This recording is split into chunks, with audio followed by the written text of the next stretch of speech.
మీ పేరులో starting letter D అయితే మీ భవిష్యత్ ఎలా ఉంటుందో, మీ లక్షణాలు ఎలా ఉంటాయో, మీ ఫ్యూచర్లో సక్సెస్ కోసం ఎలాంటి విధి విధానాలు పాటించాలో ఈ వీడియోలో మనం తెలుసుకుందాం.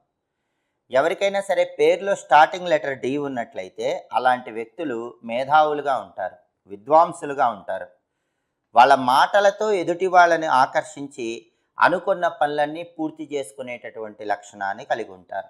ఎలాంటి కార్యమైనా, ఎంత కష్టసాధ్యమైన పనైనా సరే వాళ్ళ వాక్చాతుర్యంతో ఆ పని పూర్తి చేసుకునే లక్షణం ఉంటుంది. అలాగే వీళ్ళు మాట్లాడే సమయంలో ఆచితూచి మాట్లాడే లక్షణం కూడా ఉంటుంది. అయినప్పటికీ వీళ్ళు మాట్లాడే విధానం ఎదుటి వాళ్ళకి బాగా ఉత్సాహాన్ని కలిగింపజేసే విధంగా ఉంటుంది. ఆ స్పెషల్ బిహేవియర్ అనేది పేరులో స్టార్టింగ్ లెటర్ డి ఉన్న వాళ్ళకి ఎక్కువగా ఉంటుంది.